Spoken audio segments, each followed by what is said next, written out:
days are cooler, nights are warmer, and I put the blame on you. Time moves slow, but my heart beats faster. When these eyes are looking right at you, right at you. You give me something to believe in, just what I needed. You're the closest. I think it's very dangerous rhetoric to say there are two sides of the same coin. I do think it's important for us to dangerous understand. To the Democrats, yes. I think it's dangerous to all of us, actually. Yeah, I don't have the privilege. We disagree. I understand. We do on a lot, but we also agree on a lot. But here's one thing I think we can agree on. Either you win or lose this election. There's really no in between. Dr. Stein, in 2002, you ran for governor of Massachusetts and you lost. In 2004, you ran for state representative in Massachusetts and you lost.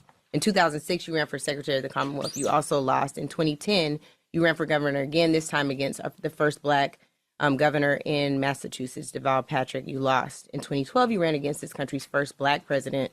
And you got just less than 0.5% of total votes cast. In 2016, you ran against Donald Trump and Hillary Clinton, losing significantly with 1.4 million votes cast for you, but 0 electoral college votes, which I agree with y'all needs to be abolished.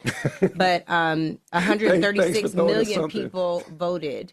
And you lost that election as well. So I want to know what the pathway to victory is for you in 2024. It can't just be. I would like to respond. Yeah. This is the framing of the empire and the oligarchy and white supremacy and colonialism, which wants you to feel that resistance is futile. This is about voter blaming and voter shaming. No.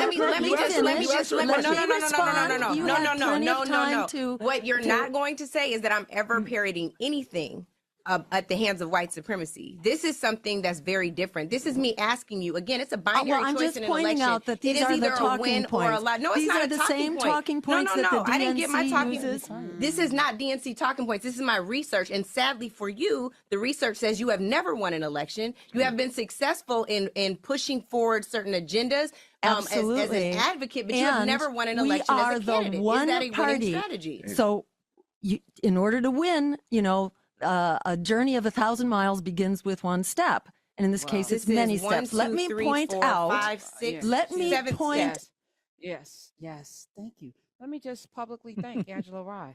Yeah. That's what it looks like. That's what it looks like, ladies and gentlemen. This is how you interview somebody. This is how you hold their feet to the fire. I don't think she was being acrimonious. You ask people questions. Why are you running? Why are you doing this? You have never won anything. You've never won anything. And you show up every 4 years. And you don't win, and there's no ALC. We played the ALC clip where she said, if you're really building a party, then we're the down ballot candidates. Yep. She was on there. The male voice that you heard was Dr. Butch Ware, who is running with Jill Stein, Dr. Jill Stein. And it feels very grifty, especially when you see the images of Joe Stein with Putin and Mike Flynn. And you want to know, she wants to talk about the oligarch. You are with them. Right. You want to talk about white supremacy? There were no black people at that table that we saw. And the only people that will hurt and suffer the most in this country, in this election, if Trump wins again, will be black people, whether we're talking about police, getting immunity to do more of what they've been doing and then not having any recourse. There will be no Derek Chauvins going to jail in another Trump administration. And let's not even talk about, health care and Social Security and all of the social programs like Head Start that will be going away. I personally know black children thank you, Adam Clayton Powell, for pushing that through, who started in Head Start from inner city places and went on to become something because they got a head start. It's valuable. Yeah, and what's interesting too with their platform, with the Green Party, it's whatever you can bang on Democrats on that year. So it's not even a consistent platform. She doesn't even have a consistent VP. Like that changes every time she want to run. Here come a new person we never heard of. Oh, this the new person that we running together. What are their platforms? What are they? They're never really doing outreach. They're never trying to gain voters. They pass zero legislation. It's a damn joke. And at the end of the day, the only person making money off of it is her. I still remember when Clinton lost, the Green Party raised all that money talking about they were going to get some recounts. What the money, sis? No, What happened to that? That was, yes. I think that was not Clinton. Yeah, we actually interviewed her then. Because Trump beat Hillary, right? It was, yeah. Smith's found that interview. We might need to play it, as part of our, 10-year anniversary. I'm pretty sure it was Hillary because Trump beat Hillary, and then everyone kept saying, well, it came down to 55,000 votes or whatever the number was. Right. And it's just in these 3 states. And she was like, well, I'm going to raise the money to do the recount. First of all, why would you? Why would you? You didn't want her to win. So that don't even make sense, sis. But now all of a sudden the Green Party is a county of accountability. They're going to get the vote counts right. They're going to figure it out. All they need is just a little more bread. Just a little more bread. You know who else did that? In 2020, Trump did that. When he lost, he was, we just need some bread.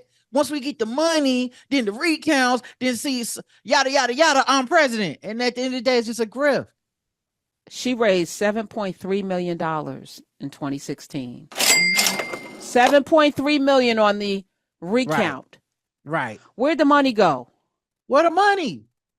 Where's the money? I see you in fur coats. Where's the damn money? And at the end of the day, who are you to recount anything? We actually have election security that does that. There are actually government parties that do that job. What are you talking about? Well, Angela Rye was not the one. And I appreciate it. Again, she held her feet to the fire. Let's play clip 1. So I think it's not fair, and it is the talking point of AOC the other day, who is taking her marching orders from the DNC. This is exactly what they say, that we are only running for president. Of color as parroting talking points instead of us looking at basic math. The one thing that AOC has done that you haven't is win some elections. Oh, answer that. They're so used to being unchecked, playing in people's faces. Yeah. Again, Angela Rye is an independent operator. You know what I'm saying? She's Which is why I'm glad it happened on the platform that it did happen on. Only because this is a platform that has typically let her come up there unchallenged, with Leonard just sitting there being like, because both parties is bad and mostly Democrats, right? And then there's no sophisticated challenge. There's no questioning. There's no detail. There's no asking for policy. How are you going to do these things? It's just, we're going to bang on Democrats for the next 2-3 hours. The clips will go viral, and then you can leave out here. So you brought this fool to our purview. So I'm glad Angela Rye was there to be like, well, nah, here are some questions. And keep in mind, she wasn't really banging on her. She was just saying, answer these questions. The woman couldn't answer simple questions. I don't know if you had that other clip. Oh, it got worse. It got worse for her. Yes. And this should disqualify her. Just like Trump should be disqualified before the cats and dogs. He should have been disqualified at Charlottesville. Yes. He should have been disqualified at Charlottesville, and then January 6th. Should not even been eligible to run again. But Angela Rye, again, this is what you do when you get the opportunity to sit and talk with people. Do your homework and then ask the questions. Play clip 2. I've worked on Capitol Hill. It's very difficult to get what you're trying to achieve. So just for example, Jill can talk about what you can do just from the executive Dr. office. Ware, yes, ma'am. Thank you. Okay. Just for an example, I'd love to know how many voting members in the United States House of Representatives? So we have been blocked. The Democrats throw us off the ballot. They interfere. They put spies and infiltrators on our campaign. How many voting members? Compare us. No. Answer the question. How many voting members in the United States House of Representatives, Republican, Democrat, and Independent? How many total? How many total are there? What is it? 600 some? No, it's 435. Plus 100 in the Senate, right? 100. Yes, I said House of Representatives. Right. This is crazy. You're not serious, sis. You're not a serious person. This is the funny multiverse, because that's not a serious candidate. Even a serious op that was trying to just be disruptive should know basic numbers like that to be like, all right, well, look, they're going to probably try to test me. And I want to make sure Putin get his money worth. So I want to know stuff like this. How many branches of government? Yeah. What are like each? 12? What are each responsible for? Yeah, like should know those things. Right. She's got a medical degree. She graduated magna cum laude from Harvard. She's not dumb. She's just ignorant. Right. There's a difference, right? Well, you know what else it is when you have gotten by on just the angst of other people and been unchallenged. you're not ready. You're not ready for a challenge because she typically goes up there and people just express their angst towards just the Democratic Party. And so she got an easy job. We all could do that with no research. It's just, hey man, these Democrats, right? Y'all got to give me some money so I could be the one, I'll fix this thing right on up. What's your policies? What y'all into? That's what I'm going to do. I'm going to do whatever you want today. Reparations. Yeah, reparations. Easy. Yeah, I could do that in 2-3 minutes, just as soon as I get in there. And it's such an easy day. And then someone finally just went up there and was like, how? It was like, oh shit, no one's ever asked that. That's a good question. You must be working for the Democratic Party with all these questions. It was like Trump. Oh, they set me up with checking me. Wait, we have that clip where he said he was fact checked. I said, listen, so they're not supposed to. This was incredible. I mean, everything, so many things I said were debunked, totally debunked, like Charlottesville. I have a list of 7 different things, and she could say anything she wanted. Every time I spoke, and my stuff was right, they'd correct you. Right. That's what happened. We all saw it. It was like, man, Trump is right. I don't know why they keep stopping to correct him about the eating cats and dogs in Springfield. And they didn't even correct him that many times. They would have never got the show done. Let me tell you, Lindsey Davis, when he said, they kill babies out. Yeah, they do kill babies outside of the womb. Uvalde, Sandy Hook. The what Marjorie Stoneman. They do. They kill babies outside of the womb, for sure.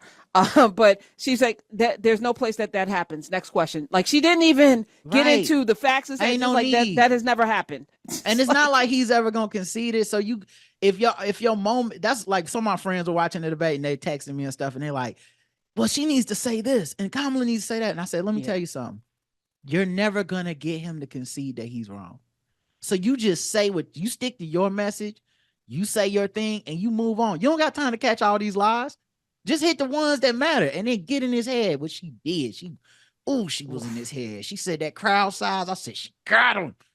Oh man, that's why I love her.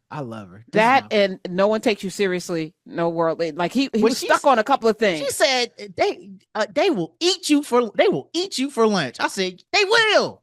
Them dictators will eat his little dumb ass up. Oh, she's so good. Yeah, he was like, 81 million people fired you, and you having a hard time dealing with it. Oh my God, It was beautiful. It was beautiful. I said her setup game was nasty.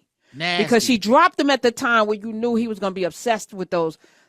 Couldn't. No. I got to go back to her crowd size is fake. It was like, and on a just a gamesmanship level, she was able to get those moments at the time when the media was trying to hit her with the gotcha questions. So like they were like, well, will you change your mind on fracking? Which I'm not trying to be a jerk. No one care about that shit. There's no one, like, none of us really, like, none of us are like, yo, I'm not voting this time. It's because of fracking. No one has said that sentence yet. It's people in mountain towns. It's like, no, that's not, no. But the fact that they were going to get her, right? It was going to be but you did say, and then she's just like, yeah, well, if the crowd size, and then he just took the bait and let her off the hook. Oh, so good. My days are cooler, nights are warmer. And I put the blame on you. Time moves slow, but my heart beats faster. When these eyes are looking right at you. You give me something to believe in, just what I needed. You're the closest.